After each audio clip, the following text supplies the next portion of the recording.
ഈ big boss എന്ന് പറഞ്ഞ പരിപാടി കൂടെ വന്ന് ഫേമസ് ആയ പലരുമാണ് 2020 BJP അങ്ങനെയൊക്കെയുള്ള പരിപാടി അല്ല ഈ പാർട്ടിയുടെയൊക്കെ കാൻഡിഡേറ്റ്സ്. അപ്പോൾ ഈ ബിഗ് ബോസ് എന്ന് പറഞ്ഞ പരിപാടിയിൽ ഏഷ്യാനെറ്റ് ഇങ്ങനെ പരിപാടി നടക്കുകയും അവിടെ കുറച്ച് വിന്നേഴ്സിനെ ഉണ്ടാക്കിയെടുക്കുകയും എല്ലാം ഒരു പ്രത്യേകതരം താല്പര്യമുള്ള ഒരു ചെറിയൊരു പരിപാടി. അതിനകത്തൊരു ചെറിയ പ്ലാനിങ് ഇല്ലായിരുന്നോ എന്നൊരു സംശയമില്ലാതില്ല.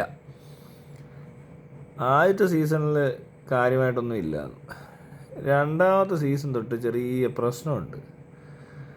ലാസ്റ്റ് 2-3 സീസൺ എന്ന് പറയുന്നത് ഞാൻ ഈ പരിപാടി കണ്ടിട്ടില്ല, പക്ഷെ എങ്കിൽ പോലും അതിനകത്തുനിന്ന് എന്താ പറയുക, ശ്രദ്ധിക്കപ്പെട്ട ആൾക്കാരെ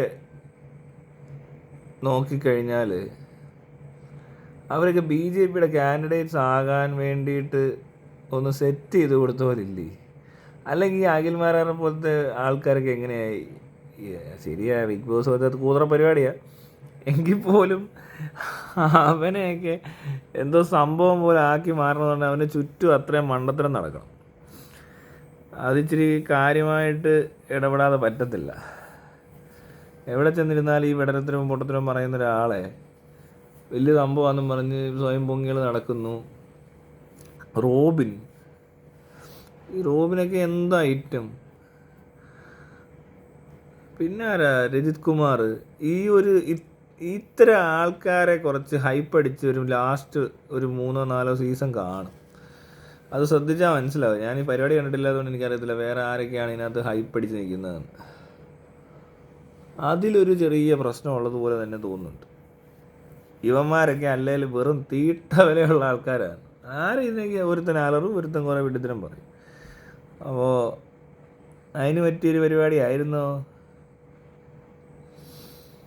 പറയാതിരിക്കാൻ പറ്റത്തില്ല, സംശയിക്കേണ്ടിയിരിക്കുന്നു. പക്ഷെ ഒരു പ്രയോജനവും ഇല്ല. ഈ മണ്ടത്തരമൊന്നും കാണിച്ചുകൊണ്ടൊന്നും ഒരു ഗുണം ഉണ്ടാകത്തില്ല. ഇവന്മാർ ഒന്നും ആവാൻ പോകുന്നില്ല. കാരണം രണ്ടിനും അതിനുള്ള കാലിബർ ഇല്ല, കേപ്പബിലിറ്റി ഇല്ല, ക്വാളിറ്റി ഇല്ല. ഈ ബിഗ് ബോസ് കണ്ടവരെന്ന് പറയുമ്പോൾ തന്നെ ക്വാളിറ്റി ഇല്ലാത്ത ആൾക്കാരായിരിക്കും. പക്ഷെ എങ്കിൽ പോലും അതിനൊന്നും ആരും കയറി വോട്ട് ചെയ്യത്തില്ല, അതുറപ്പാണ്. നല്ല കാശൊക്കെ കിട്ടുമായിരിക്കും. ഇവന്മാർക്കൊരു പൈസ ഉണ്ടാക്കാൻ, EMI അടയ്ക്കാൻ, ഒരു മാസം കഷ്ടിച്ച് ജീവിച്ചു പോകാൻ 2 ലക്ഷം രൂപ വേണമെന്ന് വേണ്ട പറഞ്ഞ ആളാണ് ഈ അഖിൽമാരാർ. റോബിൻ എന്തൊക്കെയാണ് പറയുന്നതെന്ന് എനിക്കറിയത്തില്ല. മോഡിജി പെട്ടെന്ന് ഭയങ്കര സംഭവമായി പലർക്ക്.